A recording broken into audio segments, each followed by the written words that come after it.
Olá, sejam todos muito bem-vindos a mais um vídeo do canal A Testemunha da História. No vídeo de hoje, vamos retratar uma tragédia ocorrida em Ozyorsk-Kishtym, na então Federação Russa atualmente, mas que na época era a União Soviética.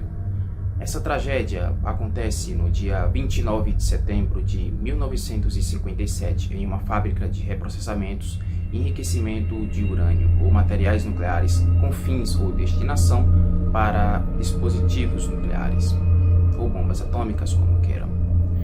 É impressionante perceber a partir do roteiro a seguir como que muitas das causas ambientais foram deliberadamente ignoradas a fim dessa supremacia armamentista e as consequências brutais para as pessoas que ali moravam ao redor.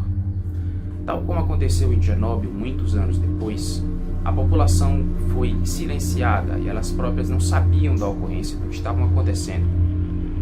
Muitos foram contaminados e o número de vítimas até hoje é algo incalculável, porque essas contaminações elas irão ocorrer provavelmente por mais de 900 anos, como veremos no roteiro a seguir, por conta da meia-vida de muitos materiais atômicos, como por exemplo o plutônio 45-48, subproduto da fissão nuclear e material combustível para bombas do tipo. Recomenda-se então discrição ao espectador, porque os detalhes realmente são bastante fortes. Até breve.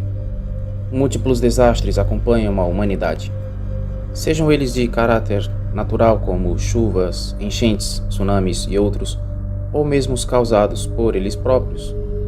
Geralmente, o que se percebe é que, com os desastres e causas naturais, a própria natureza recupera sua estrutura mais forte e revigorada do que nunca, ao contrário das tragédias causadas por humanos, que o fazem acontecer, e estas, por sua vez, têm caráter duradouro e nem sempre reversíveis. Esta, em especial, também até hoje, as vítimas sofrem e continuarão sofrendo as mais drásticas consequências da interferência humana, como das dezenas de relatos trazidos aqui no canal. A luta contra o mal invisível. Senhoras e senhores, o desastre de Kishtym-Ozyorsk, Rússia.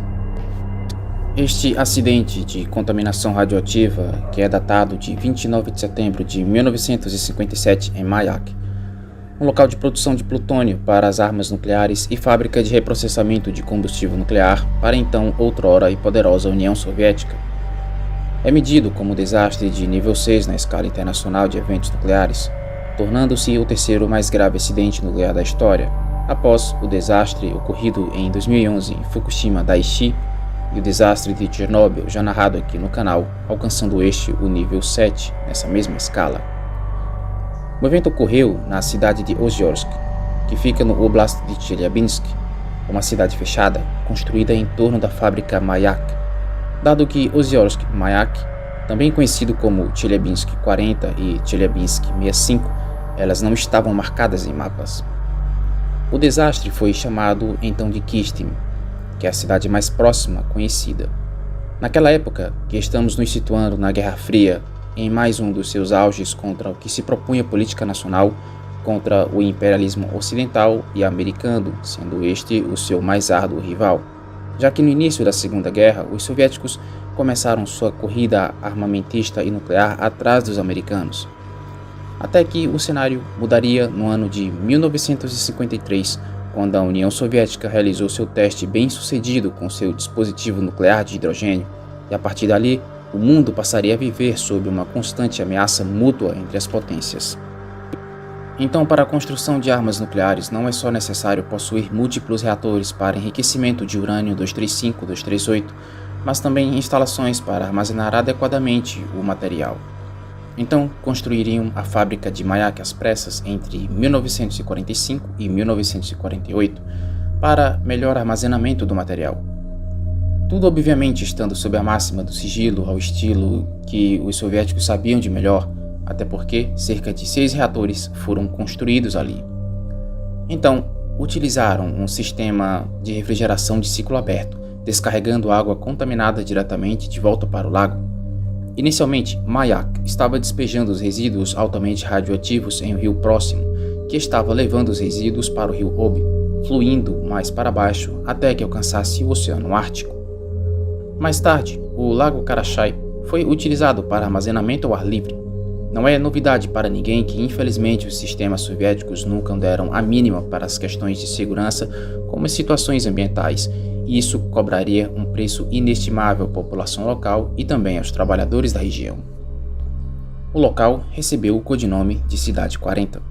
Cerca de 40 mil prisioneiros de guerra e dos gulags foram mobilizados para a obra, que foi feita com total descaso por regras de segurança, graças também ao desconhecimento dos físicos soviéticos e à pressa em se equiparar aos rivais ocidentais.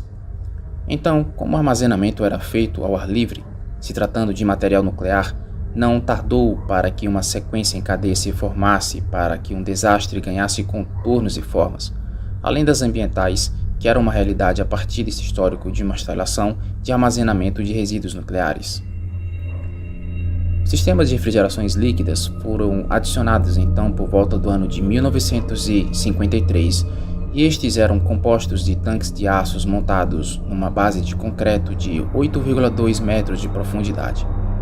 Por causa do alto nível de radiação, o lixo estava se aquecendo através do decaimento radioativo, apesar de que uma reação em cadeia não era possível. Por essa razão, um refrigerador foi construído ao redor de cada banco, contendo 20 tanques. As instalações para monitorar a operação dos refrigeradores e o conteúdo dos tanques foram inadequadas, e a partir dessa falha uma catástrofe estava por vir em uma escala verdadeiramente monumental, quando, em 1957, esse sistema de refrigeração em um dos tanques, que continha cerca de 70 a 80 toneladas de resíduos radioativos líquidos, falhou e não foi reparado a tempo, muito menos como se deveria. A temperatura então começou a aumentar e o resultado disso foi a evaporação e a explosão química dos resíduos secos, que consistiam principalmente de nitrato de amônio e acetatos. A explosão, em 29 de setembro de 1957, que se estima ter uma força de cerca de 70 a 100 toneladas de dinamite, jogou a tampa de concreto de 160 toneladas no ar. Não houve vítimas imediatas como resultado da explosão, mas lançou uma estimativa de 20 megacuries de radioatividade. A maioria dessa contaminação se estabeleceu perto do local do acidente e contribuiu para a poluição do rio Techa, mas uma nuvem contendo cerca de 2 megacuries de radiação de radionuclídeos espalhou-se por centenas de quilômetros. As áreas então contaminadas dentro da área afetada, que inclui o rio Techa, que acabou recebendo cerca de 2,75 megacuries de radiação de radioativos, acabou também tendo muitos dos resíduos despejados deliberadamente naquele local, e o lago Karachay também, que tinha recebido cerca de 120 megacuries de radiação, uma contaminação ultra radioativa. Dentro de 10 a 11 horas, a nuvem radioativa moveu-se para o norte e leste, atingindo cerca de 300 a 350 quilômetros do acidente. A precipitação da nuvem resultou em uma contaminação a longo prazo de uma área de mais de 800 a 20 mil quilômetros quadrados, dependendo do nível de contaminação, que é considerado significativo, principalmente com os que contêm elementos como o césio-137 e o estrôncio-90. E esta é uma área geralmente referida como mapa dos traços de radioatividade na área dos Urais Orientais, o EURT, como é a sigla. As consequências foram quase imediatas e situa-se que cerca de 22 aldeias locais foram expostas à contaminação supercrítica da radiação, tendo essas aldeias por volta de 10 mil pessoas, e quase todas elas foram evacuadas, já tendo sido pesadamente contaminadas. Outras famílias foram evacuadas somente uma semana depois. Porém, mesmo assim, depois de 2 anos, outras aldeias também seriam evacuadas. A essa altura, os danos no DNA dessas pessoas e para suas gerações futuras já eram no mínimo terríveis. Mas como a cidade não existia nos registros oficiais da União Soviética nem nada do tipo, o que houve é que, por natureza da política local, a população não iria saber do acidente e também sua natureza obscura. No dia 6 de outubro, seriam movidas dali sem razão aparente, tendo em vista que o mal ao qual estavam enfrentando ou estavam sendo contaminadas era algo invisível, incolor e sem odores. A radiação, em muitas das suas muitas facetas cruéis, enquanto isso, os relatos vagos de um acidente catastrófico causado precipitação radioativa sobre o soviete e muitos dos estados vizinhos começaram a aparecer na imprensa ocidental entre os dias 13 e 14 de abril de 1958. E os primeiros detalhes surgiram no jornal vienense Die Presse em 17 de março de 1959. Mas foi apenas em 1976 que Boris Medvedev fez com que a natureza e a extensão do desastre fossem conhecidas pelo mundo. Na ausência de informações verificáveis, foram dadas contas exageradas da catástrofe. As pessoas ficaram histéricas e com medo da incidência das doenças misteriosas, e as vítimas foram vistas com peles e seus rostos, mãos e outras partes expostas dos seus corpos descamando.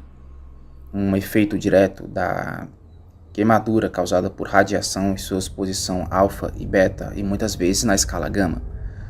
A descrição de Medvedev do desastre no New Scientist foi inicialmente ridicularizada por fontes da indústria nuclear ocidental, mas o núcleo de sua história foi logo confirmado pelo professor Leo Dumerman, o ex-chefe do Engelhardt Instituto de Biologia Molecular de Moscou, e uma operação foi realizada para evacuar aproximadamente cerca de 10 mil pessoas e 20 mil dos vilarejos ao redor da região.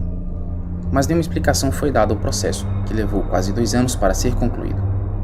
E como consequência, novamente muitas pessoas foram afetadas sem sequer ter o conhecimento do que estava realmente acontecendo no local. A incidência dos casos de câncer por radiação é difícil de ser calculada porque não há diferença detectável para os laudos comuns de câncer. No entanto, o Instituto Russo de Biofísica de Chelyabinsk estimou que mais de 8 mil pessoas morreram em decorrência de complicações causadas pela radiação do acidente. E diversos relatos sobre a região contam sobre os problemas variados de saúde que afligem a população. Apesar dos esforços do governo para manter tudo em segredo, a notícia chegou ao mundo ocidental em 1959, porém não obteve tanta repercussão. Apenas em 1976, o cientista Medvedev, como dito anteriormente, anunciou o que ocorreu naquela região de Ozyorsk, porém foi desacreditado fortemente, pois pensava-se que era tudo propaganda. O verdadeiro número de mortos permanece incerto devido ao câncer provocado por radiação induzida e é clinicamente indistinguível de qualquer outro câncer. A sua taxa de incidência só pode ser medida por meio de estudos epidemiológicos. Um livro afirma que, em 1992, um estudo foi realizado pelo Instituto de Biofísica do antigo Ministério da Saúde Soviética em Chelyabinsk, e novamente descobriu-se aí que cerca de 8.015 pessoas morreram nos últimos 32 anos como resultado do acidente. Por outro lado, por volta de 6 mil atestados de óbito foram encontrados em residências no Rio Techa entre 1950 e 1982. E todas as causas de mortes, embora talvez o estudo soviético considerasse uma área geográfica muito maior afetada pela pluma aerotransportada, a estimativa mais citada é de 200 mortes por câncer, mas a origem desse número nunca foi clara. Os estudos epidemiológicos mais recentes sugerem que cerca de 49 a 55 mortes por câncer entre os residentes siberianos podem sim ter sido causadas ou mesmo associadas à exposição direta à radiação induzida. Isso incluiria os efeitos de todas as libertações radioativas no rio, 98% das quais ocorreram muito antes do acidente em 1957. Mas não incluiriam os efeitos da pluma transportada pelo ar que foi levada para o Nordeste. A área mais próxima do acidente produziu cerca de 66 casos conhecidos diagnosticados por síndrome de radiação crônica, fornecendo a maior parte dos dados sobre essas condições. Para reduzir a disseminação da contaminação radioativa após o acidente, o solo foi escavado e armazenado em áreas fechadas, que eram chamados de cemitérios de terra. O governo soviético, em 1968, disfarçou essa área, criando então uma reserva natural rural oriental, que proibiu qualquer acesso por pessoas não autorizadas ao local do acidente. O nível de radiação na própria Ozyorsk é cerca de 0,1 microsievert por ano, sendo considerado seguro para os seres humanos. No entanto, a área onde essa reserva foi criada ainda está muito fortemente contaminada com radioatividade e assim permanecerá muito provavelmente por muitos milênios a seguir.